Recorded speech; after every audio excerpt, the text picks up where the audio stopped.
You want details? I've got them. All right, so we're going to move on. And in this small lecture snippet, we're going to talk about something called TSCA, T-S-C-A. And that stands for the Toxic Substance Control Act. So the Toxic Substance Control Act was established in 1976. And what it did is it allowed the EPA to track down and screen chemicals that made it into commerce. All right. So now we're talking about selling and people buying, right? So all of these chemicals that went into commerce trade, the EPA can track down and screen them. What it wanted to do is it wanted to set out to protect consumers. And that would be maybe people like you or other lab industries. That was the original intent of this. It was protecting the consumers from toxic substances. And everybody kind of stood up and cheered and raised their hands and screamed for joy because the EPA was looking out for them. However, TSCA was ineffective. The reason is that there were restrictions and there were limitations on what they could do and what they couldn't do. And the reason is because a company could claim innovation. And if they had an innovative product that no other person had, then they could claim rights to that. And only a little bit of information could come out on it, right?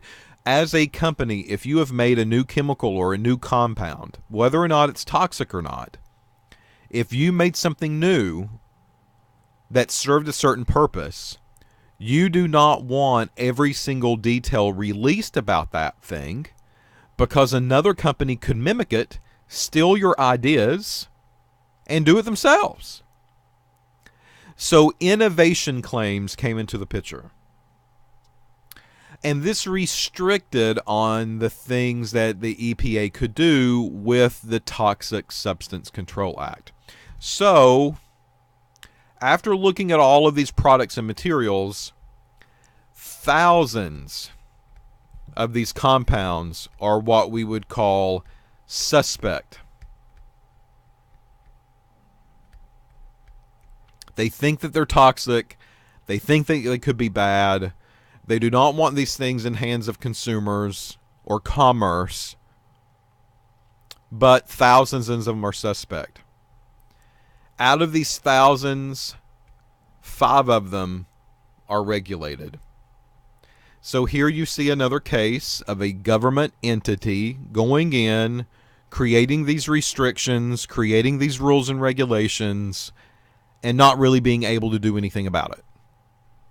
5 regulated compounds out of thousands under the TSCA Act.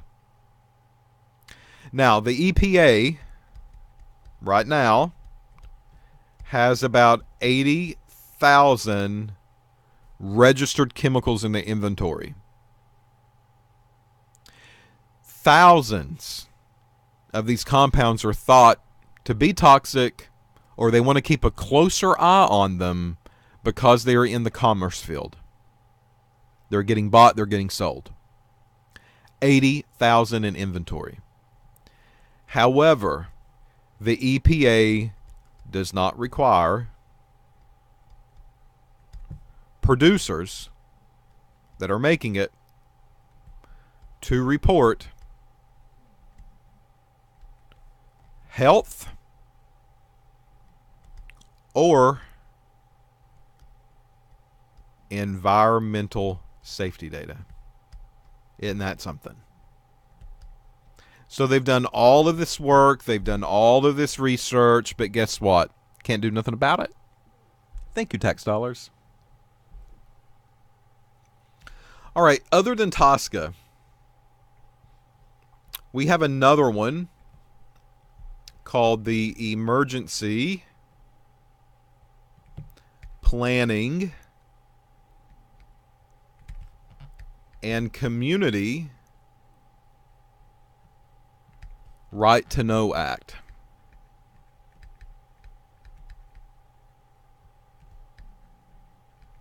This is the EPCRA,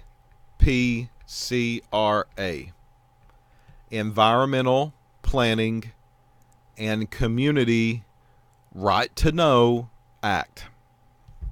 All right, so what does this thing say? Well, number one,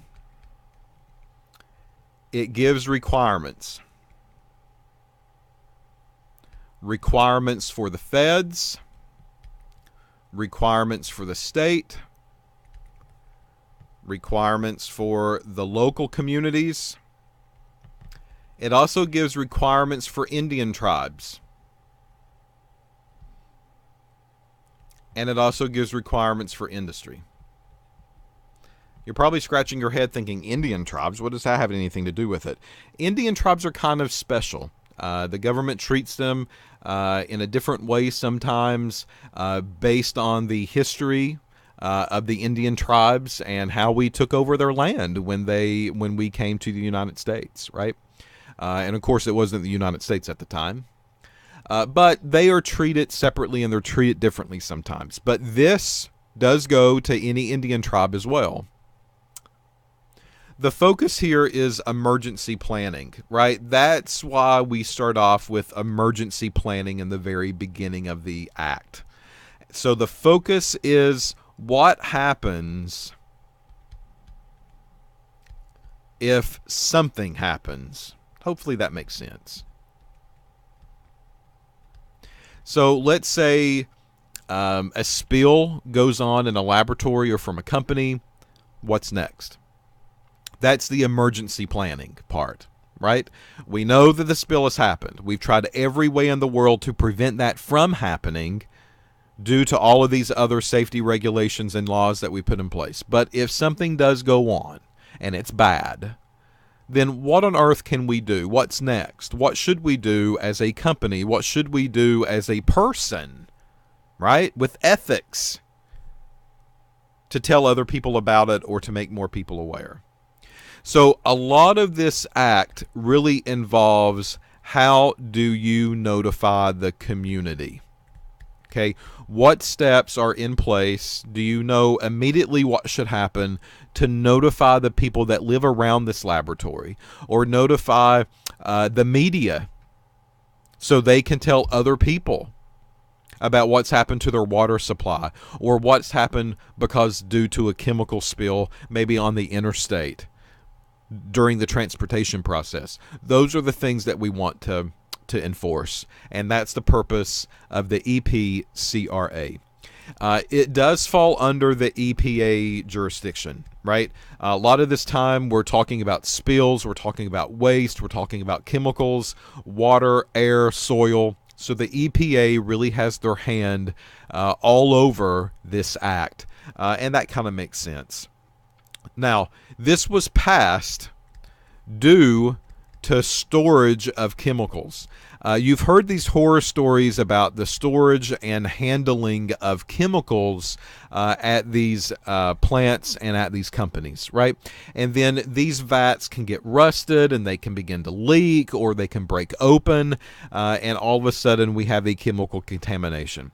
That's something that's bad, right? So the storage and handling aspect is what kind of created this act in the very first place, and it was specifically in regards to toxic chemicals that these plants were using. So again, you can't keep it forever. So what are you going to do with it?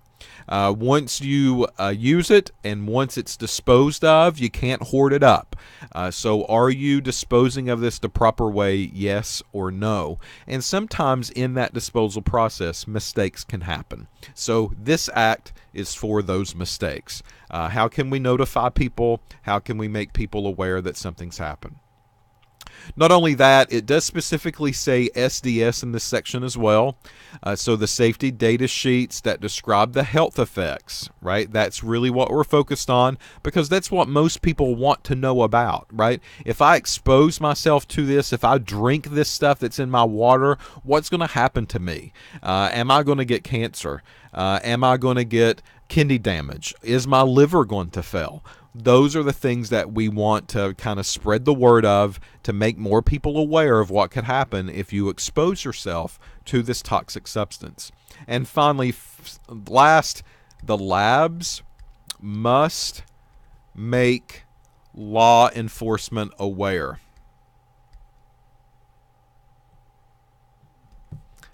So this is the police department, right? So I'll give you an example. In our laboratory, we have chemicals, and we have chemicals in all different types of rooms, and we have all different types of chemicals. We have poisons, we have flammables, we have oxidizers, we have things that can go boom. We have to give a list, a detailed list of the chemicals that we have in each separate room to the Wilmington Police Department, right? Because if an emergency happens and we have to call 911, they have to know what's in that building before they will send their people in, because they don't want people to go into a building that already has a hazard with the chance of something exploding up on them and killing even more people, right? So labs have to make law enforcement aware, and the fire department. I'm going to put them in here too. Most of the time when you call 911, it gets relayed to both. But both of these people have to fully understand what is on the premises before they will go and make any decision of how to handle that emergency response that you've called them for. All right? So that's all about public awareness, and it does include the law enforcement and the fire department as well. Okay? All right, so last thing. And then I'm done babbling, I promise. We have what we call a chemical facility anti-terrorism standard. Right? This is mandated by the Department of Homeland Security. Department of Homeland Security, DHS. This really happened after the terrorist attacks of 9/11 on the World Trade Center. So we're talking about the early 2000s here. And the Chemical Facility Anti-Terrorism Standard should minimize the risk of chemicals being stolen from a lab. And I'm going to put chemicals here. So this is a little bit different than the high-risk chemicals that we had talked about earlier. You know, the 80 on the list, that's pretty important. They've got to be lock and key, right? Well, some of these are not as dangerous, but some of these they do want to keep an eye on, because these chemicals, they might not be dangerous and they might not be hazardous, but they can be used for other purposes. So these chemicals could be used to maybe make bombs or explosives. And if that's the case, then we need to keep a closer eye on them. We don't want people to break in, and we don't want them to steal those chemicals so they can go back home in their garage and do whatever they want to do with them in the garage. Okay? So these substances are not necessarily toxic or hazardous, but these substances can be used in other things that is bad or is dangerous or is hazardous. So 325 chemicals have been identified. We have quite a few of them in our own lab. So that means we need to take special precautions on how we store these chemicals and how we lock them up. However, even though that you have them, I'm going to put yes or no. If you do have them, then they're going to give you an amount. So if I do have one of these chemicals that's on the list, how much of it do I have? Because if I don't have as much of it as what's on the list, then you don't have to worry about it because they can't really do too much of anything with the stock that they steal from you. They would have to steal from multiple people in order to do some of the things that they would want to do, right? So I will say that even though we do have quite a few of the 325 in our lab, none of the amounts that we have in our lab is over the mandated limit. So therefore, we do not have to report and we do not have to put ourselves on any type of list because we have smaller amounts, not larger amounts. Some of these could be 10 liters. Some of these could be 100 liters of stuff, right? And we keep it pretty small. If we do order a larger volume of anything, it's 4 liters and nothing more than that. So two 2-liter Coke bottles, that's all that we keep in stock until we run out, and then we order some more. That's all that we need, right? So smaller labs are typically not affected. Smaller labs typically have the amounts and volumes. Shoot, why did I say act? Smaller labs. Smaller labs are typically not affected. They have smaller volume amounts, and because of that, we can get by with not putting ourselves on any type of list to be closer looked at or monitored by Big Brother, right? Now, the kicker here is that what if we have multiple sites? So let's say that we have our lab at the downtown campus, and we've got the chemistry lab at the downtown campus that's separate, and then let's say we've got an organic chemistry lab at the downtown campus that's separate, and then we go to the north campus and we have labs at the north campus as well. So all of these I'm going to put downtown, downtown, downtown, and the north campus. You have to include every site location that has to be reported, right? Not just your lab. So I can't just take a look at the chemicals in our lab only and say, oh, well, we don't meet the amount guideline, so we don't have to put ourselves on the list. We have to take in consideration every single lab that's on our campus, and we have to do a cumulative inventory. The same way would work for bigger industry labs as well. If they have different site locations and different labs spread across acres, then they have to take all of that inventory. They have to make a master inventory list, and it's the master inventory list that we go by, right? Okay, so all of this, if you want to know what these 325 are, this is part of the 6 CFR Part 27. That's where you'll be able to find that. This is Appendix A. That's the actual list. So the 6 CFR Part 27 will give you details and descriptions, and Appendix A will actually be the list of compounds that are on the list that we have to review to make sure that we're not violating anything that could be classified as burglary for terrorism. Okay, so I know that's all the details that you've ever wanted to know, right? We've went through detail after detail with some of these laws and regulations. I know it was kind of boring. I know it was a general overview as well of lab safety and the mentality of lab safety, but hopefully you're walking away from this module with more detailed information about what goes on in a lab, right? Chances are you've never thought about these things before. Chances are you just took it for granted. You walk into a lab, everything's okay, everything's hunky-dory, whatever. And if you get a job with an employer in the future, I don't want you to have that mentality. I want you to understand that there's rules and regulations, and government is involved with how things are stored, with how things are handled, especially when it comes to waste and toxic reagents that we handle every day. So for that reason, I think that you have learned something in this module. If you've just learned one thing, it's kind of better than nothing, right? So hopefully you're getting used to these videos. Hopefully you're getting used to my handwriting, and you're doing well on the online assignments scattered throughout this part of the module. So if you've got any questions, you know how to reach me. You know my contact information. Shoot me an email, give me a phone call, and I'll respond within minutes. So good luck, and if you've got questions, you know where to find me.